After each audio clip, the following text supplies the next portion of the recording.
Hello students, welcome back to my YouTube channel BBMQ study zone. और आज हम बात करेंगे उग्रवाद के उदय की, मतलब उग्रवाद के बारे में, जिसे हम इंग्लिश में एक्सट्रीमिस्ट कहते हैं, जो कि हमारे मॉडरेट्स जो नरमपंथी थे उनसे खुश नहीं थे। और इसके चलते हमारे जो इंडियन नेशनल कांग्रेस है उसमें विभाजन हो गया। हम देखते हैं कि दो पार्टी में स्प्लिट हो गया, दो दलों में। पहला तो था आपका नरमपंथी और दूसरा था उग्रवादी, जो उग्रवाद बोलते हैं और इंग्लिश में एक्सट्रीमिस्ट बोलते हैं। आप लोग जानते हैं कि मुझे हिंदी में उतना नहीं आता, तो मैं आपको बस समझा दे रही हूँ, आप समझो, ठीक है। उग्रवाद कहते हैं। तो उसके उदय कैसे हुआ, क्यों हुआ, बैकग्राउंड क्या था। तो ब्रिटिश अधिकारियों से कोई महत्वपूर्ण परिणाम प्राप्त करने में नरमपंथी नेताओं की विफलता, मतलब नरमपंथी जो थे, हम पता है प्रेयर और पिटिशन में बिलीव करते थे, कॉन्स्टिट्यूशन के खिलाफ नहीं जाएंगे, पीसफुली सारा काम करेंगे। तो इससे जो हमारा जो डेवलपमेंट था, जो प्रोग्रेस था, जो रिफॉर्म आने चाहिए थे इंडिया में, वो नहीं आए, जिसके चलते कुछ ऐसे लीडर्स थे जो नाखुश थे नरमपंथियों से, और इसके चलते उग्रवाद के उदय हुआ। द नरमपंथियों की सीमाएं उग्रवाद के उदय का मुख्य कारण थी। उनके जो लिमिटेशंस थे नरमपंथियों के, जो वो अचीव नहीं कर पाए, उससे गुस्से होकर, मतलब उससे नाखुश होकर उग्रवाद का उदय हुआ। 1905 में बंगाल में के विभाजन ने भारतीयों की आंखों को ब्रिटिश शासकों के असली रंग के लिए खोल दिया। 1905 में क्या हुआ, बंगाल का विभाजन हुआ, हम सब जानते हैं। तो पता नहीं जानते हैं कि नहीं, अच्छा मैं वीडियो इस पर भी डालूंगी बंगाल के विभाजन पर। तो 1905 में बंगाल का विभाजन हुआ, जिसके चलते ब्रिटिशर्स के खिलाफ कुछ ज़्यादा ही लोग भड़क गए और लोगों की आंखें भी खुल गई कि ये लोग बस हमारे एक्सप्लॉयटेशन करने आए हैं और हमारे बेनिफिट में ये कुछ भी नहीं करेंगे कभी। लॉर्ड कर्जन और किसी भी भारतीय के लिए उनके तिरस्कार ने भी विदेशियों के प्रति आक्रोश और गुस्सा पैदा किया। कुछ नेताओं ने यह डर था कि नरमपंथी अपने पश्चिमी विचारों के कारण पश्चिम की छवि में भारत बनाने की कोशिश कर रहे हैं। उस समय राष्ट्र गौरव का पुनरुत्थान हुआ था। चरमपंथी नेता उस समय, और हाँ, उग्रवादी कह सकते हैं हम लोग, और चरमपंथी भी नहीं कहते हैं। नाम में अगर उग्रवादी या चरमपंथी आए तो कंफ्यूज मत होना, ठीक है। चरमपंथी, और देखो इंग्लिश में एक्सट्रीमिस्ट ही बोलते हैं, ठीक है, या न्यू नेशनलिस्ट बोलते हैं, न्यू नेशनलिस्ट। तो अगर हिंदी में अगर कभी दिक्कत हो तो इंग्लिश में भी पढ़ लिया करो, क्वेश्चन को समझ में आ जाएगा, ठीक है।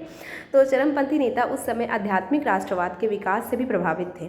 1903 में आयोजित दिल्ली दरबार में जब लोग अकाल के भयानक प्रभाव से पूरी तरह से उबर नहीं पाए थे, जिसमें लाखों लोग मारे गए थे, इसकी व्यापक निंदा हुई थी। दुनिया भर से हो रही घटनाओं ने भी चरमपंथी नेताओं को प्रेरित किया। 1896 में एबिसीनिया द्वारा इतावली सेना का सफल प्रतिकार और 1905 में जापान की रूस की हार ने यूरोपीय अजेयता की धारणा को तोड़ दिया। देखो पहले सबको लगता था ना कि ब्रिटिशर्स को हम कभी हरा नहीं पाएंगे, लेकिन जब धीरे धीरे जैसे जैसे टाइम बीतता गया और बाहर हम लोग देखते हैं फॉरेन कंट्रीज़ में, अब्रॉड में, ब्रिटिशर्स जब लड़ाई कर रहे थे तो हारने लगे, ठीक है। जैसे ही वो हार रहे थे तो इंडियंस को फील होने लगा कि हम लोग भी इन्हें हरा सकते हैं, हम लोग भी इन्हें अपने कंट्री को छोड़ने के लिए फोर्स या प्रेशराइज कर सकते हैं। जिसके चलते क्या हुआ कि उग्रवादियों ने सोचा कि हम अपना फॉर्म करेंगे दल, और हम ये सब नहीं करेंगे, मीन्स हम लोग वायलेंस थोड़ा ज़्यादा करेंगे, हम लोग पीसफुली नहीं करेंगे, अगर हमें नहीं मिलेगा तो हम छीन लेंगे। इस टाइप का इनका विचारधारा था। जो हमारे पार्टी हम बोल सकते हैं उसकी उदय हुई। दूसरा है फारस, मिस्र और तुर्की जैसे अन्य राष्ट्रीय आंदोलन ने भी भारतीय नेताओं को प्रेरित किया। जगह पे आंदोलन हो रहे थे जिन्होंने भारतीय नेताओं को बहुत ज़्यादा प्रेरित किया, और उनकी विचारधारा या फिर हम कह सकते हैं करने की कार्यशैली के हिसाब से हमारे उग्रवाद का उदय हुआ। फिर इसके बाद देखिए तो आता है इसके बाद है सूरत विभाजन। 1907 में भारतीय राष्ट्रीय कांग्रेस के सूरत अधिवेशन में नरमपंथी और उग्रवादियों के बीच मतभेद आधिकारिक हो गया। देखो क्या हुआ कि 1907 में हर साल हम जानते हैं कांग्रेस का सेशन होता था कोई ना कोई जगह। पहला सेशन कहाँ हुआ था, जल्दी कमेंट सेक्शन में सब बताओ, क्योंकि याद रखना है और मैं देखूंगी कौन कौन बता रहा है सही से, कौन कौन नहीं, कब हुआ था ये भी बताना है। तो 1907 में भारतीय कांग्रेस का सूरत अधिवेशन हुआ, ठीक है। और नरमपंथियों और उग्रवादियों के बीच में जो आर्ग्यूमेंट था, जो डिसएग्री करते थे जिन बातों पर, वो सामने आ गए, ठीक है। उस साल नागपुर में मीटिंग होनी थी। चरमपंथी लाला लाजपत राय या बाल गंगाधर तिलक को राष्ट्रपति बनाना चाहते थे, लेकिन नरमपंथी रास बिहारी घोष को अध्यक्ष बनाना चाहते थे। एक नियम था कि अधिवेशन का अध्यक्ष गृह प्रांत से नहीं हो सकता था। तिलक का गृह प्रांत बॉम्बे प्रेसिडेंसी था, जिससे सूरत भी स्थित था। अतः नरमपंथियों के ने स्थान बदलकर सूरत कर दिया ताकि तिलक को राष्ट्रपति पद से हटाया जा सके। नरमपंथी भी स्वदेशी बहिष्कार आंदोलन और राष्ट्रीय शिक्षा पर प्रस्तावों को छोड़ना चाहते थे। सूरत में हुए अधिवेशन में रास बिहारी घोष अध्यक्ष बने। तिलक को बोलने की भी अनुमति नहीं दी गई और इससे चरमपंथी नाराज हो गए, जो सत्र रद्द करना चाहते थे। अपनी अपनी मांगों पर अड़े थे और दोनों में से कोई एक ही रास्ता निकालने को तैयार नहीं था।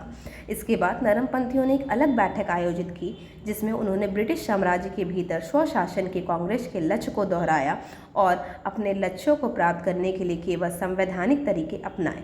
दुर्भाग्य से सदस्यों द्वारा एक दूसरे पर लाठियों और चप्पलों के प्रयोग से सूरत अधिवेशन बिगड़ गया। तो देख सकते हैं सूरत अधिवेशन में क्या हुआ था, चप्पल और लाठियाँ चल गई थी। तो हम इंडियंस हैं, हम मारपीट ऐसे ही करते हैं।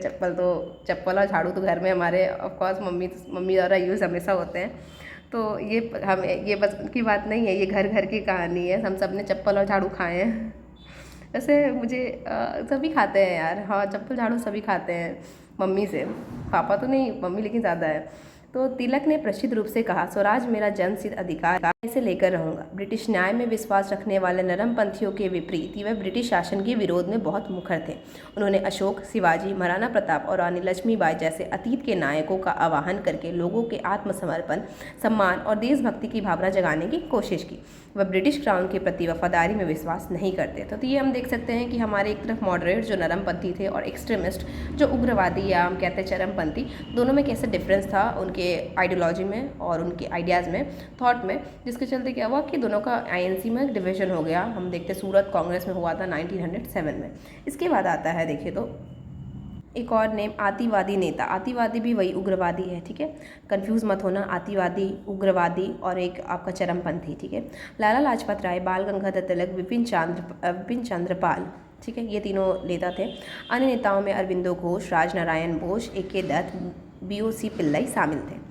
चरमपंथियों के लिए सरकार की प्रतिक्रिया क्या थी? सरकार ने उग्रवादी नेताओं पर जोरदार हमला किया। उनकी गतिविधियों और प्रभाव की जांच के लिए कानून पारित किए गए। 1907 और 1911 के बीच निम्नलिखित कानून पारित किए गए। तो इनको देखने के लिए, इन पे चेक लगाने के लिए सरकार ने बहुत सारे लॉज बनाए 1907, 1911 में भी, जैसे राजद्रोही सभा अधिनियम, भारतीय समाचार पत्र अधिनियम, आपराधिक कानून संशोधन अधिनियम और भारतीय प्रेस अधिनियम। तो ये 4 अधिनियम लगाए गए थे इनके ही लिए, उग्रवादियों के चलते। 2 ब्रिटिश महिलाओं की हत्या में शामिल क्रांतिकारियों के समर्थन में लिखने के लिए तिलक को मांडले, बर्मा में जेल की सज़ा सुनाई गई। तो अब देख सकते हैं कि चरमपंथियों के लिए सरकार ने बहुत कुछ किया था उनको रोकने के लिए, क्योंकि उन्हें भी डर था कि कहीं ये ज़्यादा वायलेंस रूप अगर ले लेगा तो शायद हमें भी इंडिया छोड़नी पड़ जाए। तो आप अगर ऐसे सोचेगा तो पक्का चेक लगाना पड़ेगा उन पर, लिमिट करना पड़ेगा उनके जो पावर हो रहे हैं, उनके जो अभी चल रहे हैं कंडीशन। तो उसके लिए सरकार ने कुछ नियम बनाए। है आतिवादी काल के प्रभाव क्या क्या थे? बाल गंगाधर तिलक ने भारत में पश्चिमीकरण के बहिष्कार का संदेश फैलाने के लिए गणपति और शिवाजी उत्सव का आयोजन किया, जो उस समय स्टार्ट हुआ। देखो अभी भी गणपति और शिवाजी कितना ज़्यादा इंपॉर्टेंट फेस्टिवल माना जाता है। गणपति मेनली गणपति महोत्सव हम लोग देखते हैं मुंबई में बहुत ज़्यादा धूमधाम से मनाया जाता है।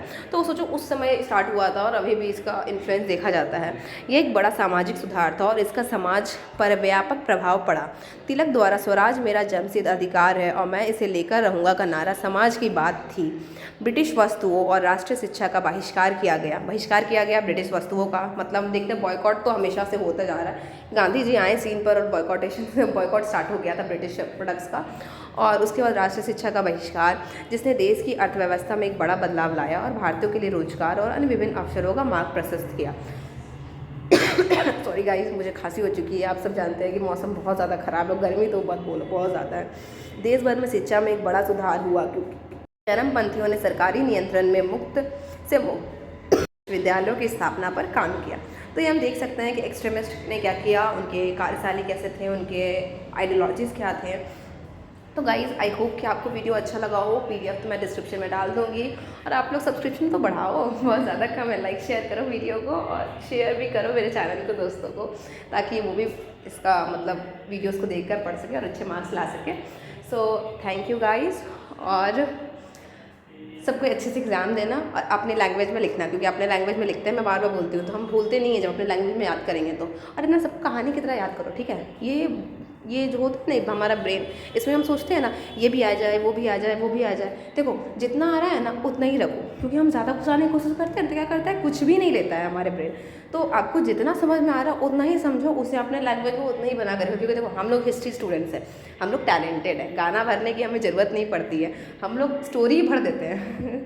स्टोरी ही हम लोग मतलब एक ही लाइन को 4 बंदे के अलग अलग ढंग से लिख करके और उसे बना देते हैं पूरा अच्छे से। तो वी आर हिस्ट्री स्टूडेंट्स, तो उसमें खुश रहो और कॉन्फिडेंट रहो, एग्ज़ाम में अच्छे से लिखना। चलो, थैंक यू।